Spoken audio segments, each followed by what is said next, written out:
Welcome back to The Sensory Life. I didn't see it coming when I wasn't looking. That's when it crashed down, threw me to the ground. I got the wind knocked out of me. I'm so excited for this video because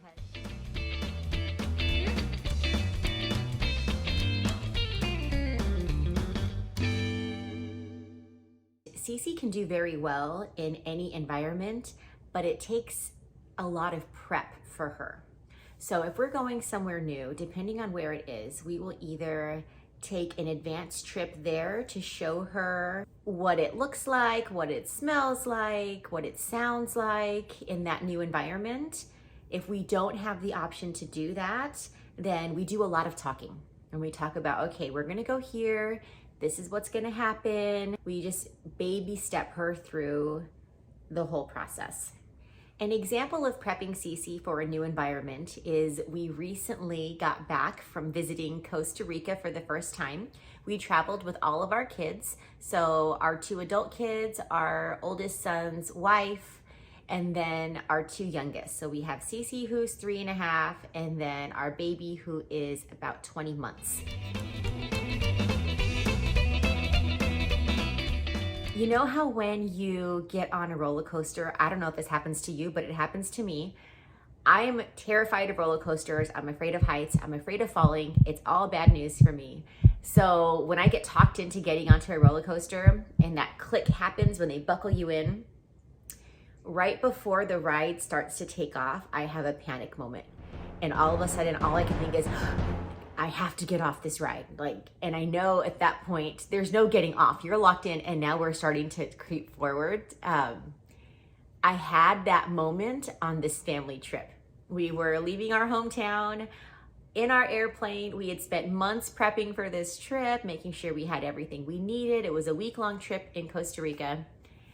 And as we were taxiing and our plane started to turn the corner because we were next to take off, I had that panic moment of, oh my gosh, we're traveling with 2 young kids, one with a sensory processing disorder, get me off this plane. Like, that went through my head for a second. And then of course you realize I'm in it now. I mean, at this point the plane is rolling and we are taking off. So it was just a funny moment for me that in all of these weeks and weeks of prepping, I had a last minute, oh my gosh, what are we doing? Like, only crazy people travel internationally with young kids. One of the things we did to help prep for this trip was we took a trip to the airport about 2 or 3 days before our flight actually left our hometown. So we wanted to simulate it and make it as realistic as possible for Cece. So my husband got off work early. We both drove to the airport. We parked in long-term parking because that is where we would be parking for the actual trip. And then we walked and walked and walked until we got to the train that takes you to the terminals. So she got to experience all of this ahead of time. One of the things that we were really worried about was smell and what the airports smell like. We had gone to Starbucks once to get me a hot chocolate. And when we pulled up to the window to get the hot chocolate, they opened up the drive-through window and it was just this like whoosh of coffee smell. I mean, obviously it's Starbucks. So this whoosh of air comes out and the smell is in our car. And we'd never seen Cece really react to smell negatively, but that coffee smell was so overwhelming for her that she plugged her nose and was like kind of getting upset and like getting worked up about it. So as soon as we were done paying, my husband put the window back up and then we turned the air on so we can circulate the air for her. But it really opened our eyes to, okay, she doesn't like the smell of coffee. We've got a problem because all of our flights left in the morning, the very first flights of the morning, which meant there's coffee on these flights and we're in a plane with recirculating air. So we were very concerned about that. So we had asked our occupational therapist ahead of time, how do we deal with smells that she doesn't like while we're traveling? Because it's not like we could just remove her from the plane or remove her from, whatever environment we're going to be in while we're on vacation. she had a couple really good ideas. One of them was these Mr. Sketch markers.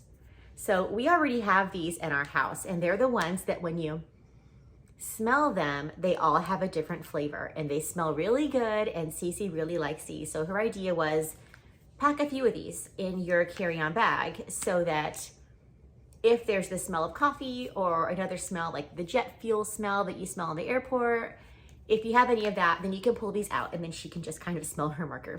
And I know that sounds a little huffy, but she is 3, and so that's not the intent.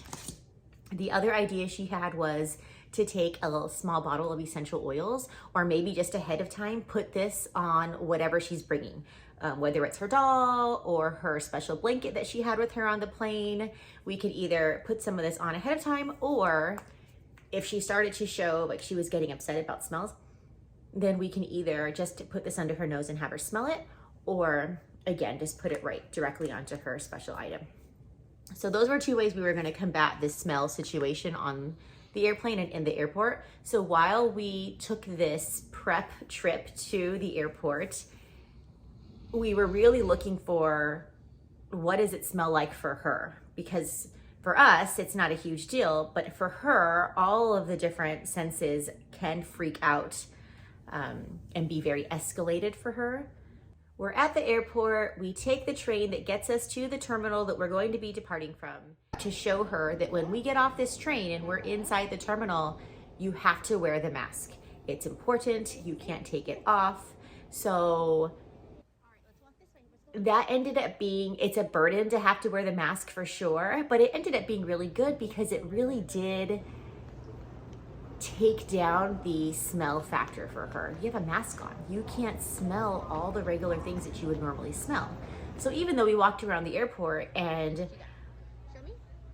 you know, there's coffee shops and that smell of jet fuel that I'm describing, you have all of that, the mask really did cover up a lot of that.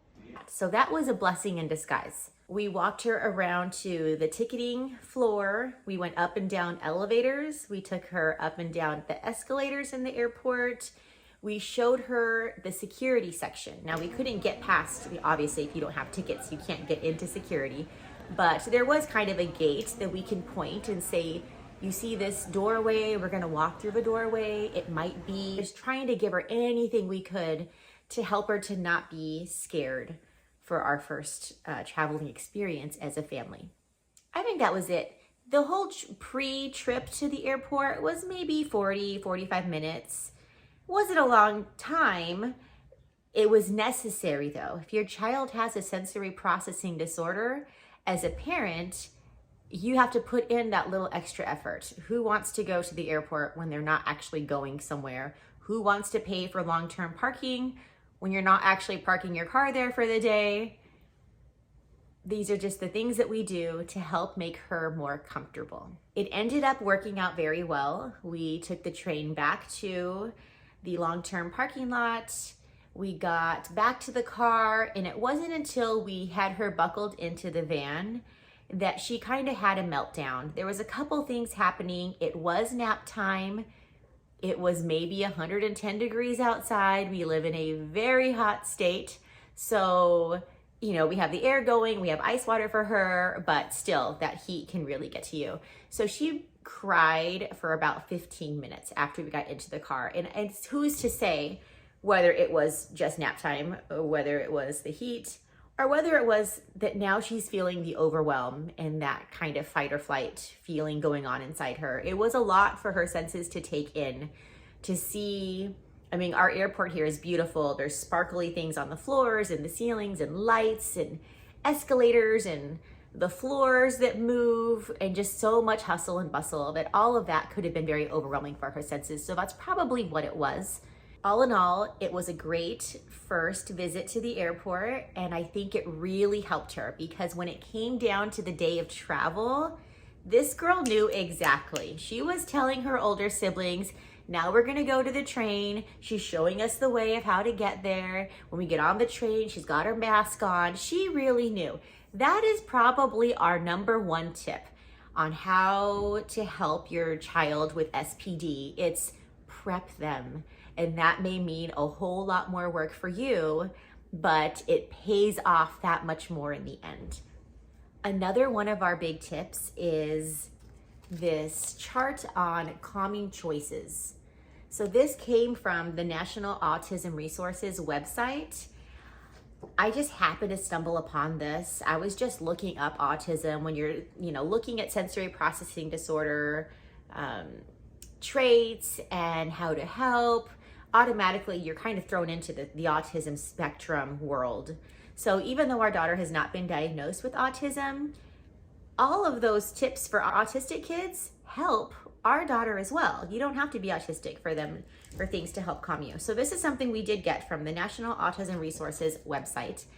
It was, it was less than $10. I don't even remember how much it was. It comes fully laminated, and it also comes with all of the Velcro. So the way this works is the top says calming choices, and then underneath it, it says my choice. And so what she can do when she's feeling overwhelmed and she's starting to cry and have a meltdown and get into that mode where it's very difficult to pull her out of it, what we do is we pull this out of our bag and we have her pick something. Now, we've already gone over every single picture. So what do we have? We have jump, draw a picture, take a walk, get a drink, listen to music, count to 10, stretch my body, which is something we showed her. If you want to stretch your body, this is what that looks like. And so we showed her some basic stretches. Read a book, deep breaths, and we practiced what that actually feels like, taking deep breaths. One of them is a weighted vest, and I'll show you that in just a moment. We have wall push-ups, take a break, and there were a couple of extra ones that we just took out because one was talk to a teacher. And she's not in school yet, so she doesn't even know what a teacher is at this point. So we pulled that one out. And there's also another one, weighted blanket. That's not something she uses, not something she's used to. So we took that option out as well. And then again, we reviewed all of these with her. So what we do is we have this handy dandy Lululemon bag. It's just some random bag that we had. And we keep this chart in this bag, and this bag goes everywhere. If we're going to grandma's house, you're going to the airport, you're going to the grocery store, to the mall, wherever it is, we have this bag. Because if she's starting to feel overwhelmed, and you'll know, because they're starting to get loud and they're starting to struggle with like any simple directions, then we know now to take a break, pull this out and say, okay, let's calm down. Can you make a choice? And then we went over this in probably our second video, is the idea of giving children the freedom to make choices for themselves. It gives them a sense of empowerment, and it has really, really helped Cece. So we pull this out and we say, okay, go ahead and make a choice. Sometimes she'll give a little pushback and she's like, no. But one of the things on here is, let's see, get a drink. Well, like I said, we live in a really hot state, so we always have an ice water bottle with us for her. So that's one that if she's not wanting to participate and pick something on her own because she is getting really overwhelmed, then I'll say, well, let's just get a drink. And so we'll kind of start her off. And one of her favorite things to do is jump. So what we do for that is she'll stand in front of me and hold my hands, and she's facing me, and then I'll say, okay, what number should we go to? And she'll say 10. So then I help her, kind of give her an extra boost, and then we jump. And so I help lift her up while she's jumping, and we count. 1, 2, 3, and she loves it. That will almost always do the trick for us. She's sensory seeking for sure. So she loves being able to, hi. This is my Cece. So she loves being able to jump and then to tell me what number she wants to jump to. Other things we've done, if she chooses to listen to music from this chart, then I always have a phone on me. So she has a little playlist on Spotify that's just for her. She will just go ahead and pick a song that she wants and listen to that in the car, listen to it when we're out and about, and that helps to calm her because she really loves to sing. So this has been, even though we've stumbled upon this has been so great. And what's even wonderful about this is that when you've used it so many times. Take a break, but my hand is take a break. That's right. It says take a break. Good job. the other great thing I was going to say about this is that the more you use it, the less you actually have to bring this. It's your eyes, yeah. The less you actually have to bring this along with you, because she's remembering what's on the chart. We as parents are remembering what's on the chart. So if I don't have this with me, I say, okay, it's time to calm down. Do you want to jump? Do you want to count to 10? Do you want to take deep breaths? One of her favorites is doing wall push-ups. We showed her how to go up against the wall, and this is what we do with our arms. Like I said, she is for sure sensory seeking, more so than sensory avoiding. So anytime we give her something active to do, she is all about it. Good morning, baby. I love you. So that is our calming choices chart that I highly recommend getting. So what else do we have in our little bag here? If she chooses the weighted vest, this is what the weighted vest looks like. We found one that's small enough for her on Amazon. It unstraps here at the top, so it's easy to get on and off. It also unstraps on the sides. So if we take off one top and one side, it's completely open. So it's easy to slip her arm in, close it up. We are working with an occupational therapist, and so the instructions for us are when she wears this, keep her in it for about 15 minutes to help settle her, calm her down, and then take it off. So it's not something that they wear for extended periods of time. She's only ever worn it, I mean, maybe like less than 10 minutes. Not a huge fan of the weighted vest, but we have it in case she feels like she needs kind of that extra hug, because that's what it feels like for them, is like they're getting hugged. Other things we have in here, this is one of those stress balls that you squeeze, a little squeezy ball. It came in a pack of 3 we got from Amazon, and this is nice because when she's in the car, we can stick her hand in here, close the clasp, so that if she accidentally drops it in the car, she's not gonna freak out because it's attached to her hand. And so these are nice. They came in 3 different levels. So you have one that's like really, really firm, and then it goes medium, and then there's like, I think this one's the softer one, so it's very, very squishy.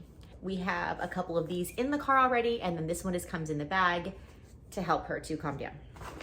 Another thing we have, I don't know if you've heard of this, we use the Wheelbarger protocol for sensory defensiveness.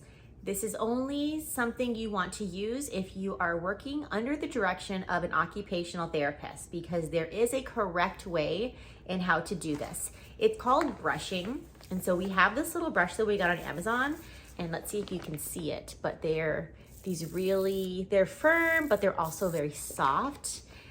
So we do a technique where if she's feeling overwhelmed, then we brush her arms, we brush her legs, we do the bottoms of her feet. There's all these different areas that you do, and you do it for about 10 strokes a piece, and that extra sensory input helps to calm them. So this is something that we also utilize. There's another way to do the brushing, and that's with something like this, where you slide your hand in. Same thing, we got this from Amazon. Very soft little like nubby things on the end, and she seems to like this as well. So a lot of times I'll do this before bed, because that helps to like calm her. And you'll see her, she doesn't freeze, but she'll just kind of lay there, and you'll see this smile start to happen. So she really does enjoy the extra sensory stimulation that we're providing for her. Those are all the things that are in this bag. We normally have a book in here because one of the options in the calm down chart is read a book. So we try to keep all the options in this tiny little bag here. The Wheelbarger protocol for sensory defensiveness. To treat sensory defensiveness by decreasing the state of arousal, normalize responses to touch, help the child relax, and become more aware of her body to improve attention and purposeful movements. There are a few more things that we do to help Cece in her journey to overcoming her sensory processing disorder. One of them is we put her in a dance class. Working with her physical therapist and her occupational therapist, we really wanted to help her become aware of her body and how to move her body, and dance does that. So we started in January. She has her first recital on Saturday. It has been really good for her. But half of the class is spent in tap shoes. So what I've noticed is when she puts on her tap shoes, she doesn't toe walk anymore. The class is 1 hour long and it's only once a week. Because tap shoes are slippery on the bottom and don't have any grip, it's just these metal smooth plates, she realized quickly that she could fall. And she did fall a couple of times as soon as she went onto her toes and then tried to walk from the lobby of the dance studio into the actual dance class. She fell a couple of times. So she realized that she needs to walk on her heels. And in addition to that realization, she can also hear. So you can hear the heel click. And so it goes like click, click, click, click, click, click. And so we talked to her about that. Listen for the clicks, click, click, click, click. And that really helps her. So I almost kind of wish she can wear tap shoes all the time because it really does enforce with how she feels with her feet, because she has to walk on her heels in order not to slip. And then she can also hear. And so that brings in that extra sensory stimulation for her. Dance class has been a hit. It's been really fun. The first few classes were a little bit tough because she doesn't have a great attention span, which is something that will be addressed in her special needs preschool class. We thought and thought about it, and we're trying to figure out what else could we do to help with her gait, her walking, the heel toe movements. On top of doing her therapies, on top of putting her in dance, we decided she loves to be active and run and play and be outside in general. We signed her up for soccer. There was a soccer league that started and it's only a month long. So we thought we can do that. That's not too much of a commitment. Games were on Saturdays. Practice was 30 minutes before the games.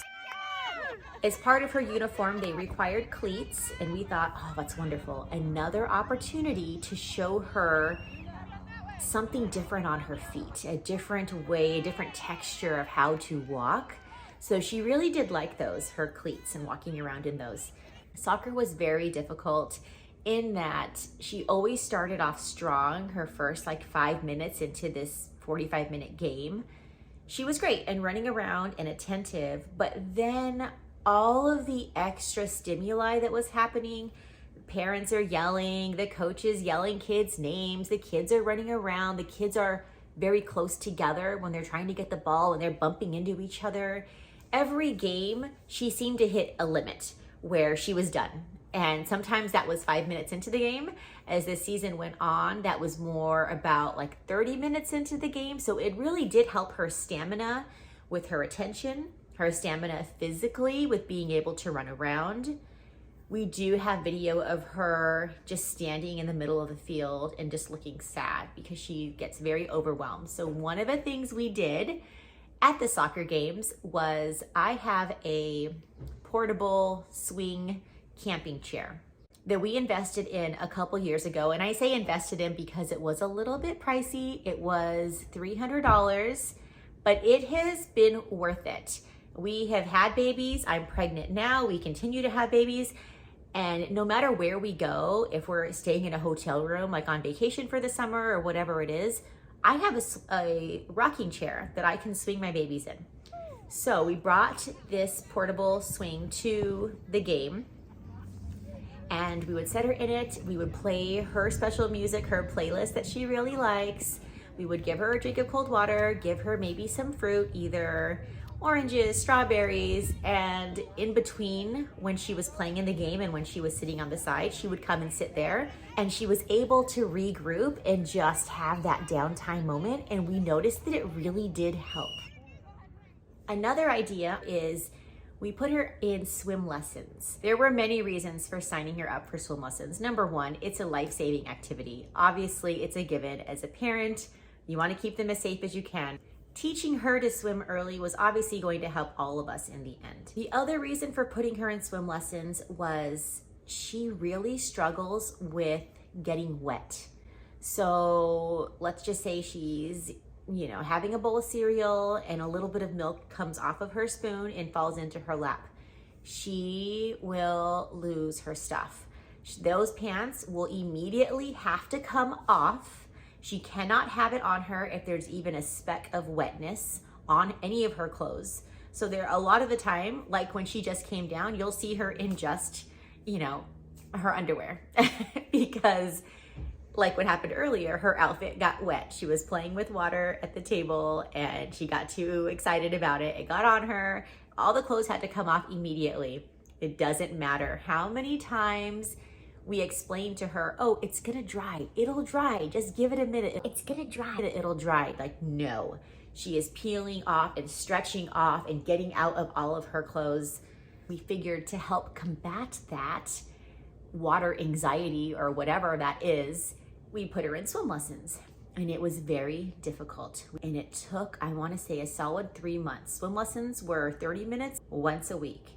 And Cece was the only child in the whole building. There's a couple different pools, lots of different levels of classes, babies, olders. Cece was the only one who screamed the entire 30 minutes. It did get to the point where I called the school and said, help. I don't know what to do. She's still screaming. We're 3 months in now. I get that it takes some time to get them to calm down, but I did explain about her sensory sensitivities and they were so understanding. And their concern was if I were to get in the water with her, it would make it that much harder when we stopped that, because now she's gonna be like, oh, mom can get in. And so let me just keep crying and crying until she gets back in the water with me. So we didn't end up doing that. If in the next few weeks she's not getting more comfortable in the water, then we will do a one-on-one swim lesson. And we wanted to do private swim lessons, but at the same time, her baby sister was in the water with my husband. And so they were doing their parent and talk class. So this was the only time that we can get both classes to line up for our little girls. So we didn't have the option for privates to start, which is where I kind of wanted to start. The bonus to putting her in with a class of a total of 4 kids is that the other kids were very comfortable in the water. So even though she was in freak out mode, she could at least see that they were having fun. They can go under and they come up and, you know, and everything's okay. So the same day that I called and talked to the swim school about this, that was the first swim lesson in 3 months that she did not scream at all. It was like a switch clicked on in her head. What did it look like before this moment? Her first few months, she would not go under the water. Remember, I talked about she doesn't like water to be on her. And so the level that she was really at the baby level. So we had our 1-year-old in the water with my husband. And one of the first things they do with the babies is they have a cup with a bunch of little holes in the bottom. And to get them used to the water in the very beginning of their swim lesson, they dunk the cup and then they just kind of spray the water. It's like a little waterfall. Shoulders, over the head, and it just starts to get them wet and comfortable. And that was what 20 minutes of CC swim lessons were every single week for 3 months. Just that. The babies would do it for 2 minutes. My daughter, with her sensory processing disorder, would do this for 15 to 20 minutes. So when it would come to Cece's turn, she would pry her fingers off of the wall because she was really just so attached. Bring her out, just kind of take her side to side like this. It was very, very elementary and very slow and very basic. I will be forever grateful to her swim school for being so patient with her. Now that we are about 4 or 5 months into swim lessons, she can go under the water. She's happy to do it. She can float on her back while the instructor is holding her. And even as an adult, that's a very odd feeling to be on your back. The water is now getting in the ears while you're laying there. You're looking up. Sometimes the water can creep up, you know, to the sides of your face. So the fact that she can now do that without flailing, because that's what it looked like at one point, a lot of flailing and screaming. Now, you know, she looks stiff, but she is capable of doing that. So we're seeing so much progress with her. It is true what they say, that this is a disorder that our children can grow out of. And the more work we put into this and the more patience we have with her and the more we try to understand how she's feeling, the more we're seeing her develop these coping mechanisms that are helping her to normalize and to make these activities enjoyable for her. I mentioned in a previous video how we get her in her car seat. If your child struggles getting in and out of the car, take a look at that video because we go into detail exactly what we do to help Cece to get in and out of the car comfortably. And we've been doing that now for 8 months and have had 0 problems. The next video that we're going to make is going to talk about how we traveled from the United States to Costa Rica with our entire family and how we helped keep Cece calm, cool, and collected for most of the trip. My husband and I put a lot of time into trying new strategies to help Cece to get through everyday activities. We hope that at least one of these tips will help you and your child in your everyday life. Thanks so much for watching. 'Cause I'm sinking, drowning, ground, can't find my feet. I'm trying hard to breathe, but I'm being too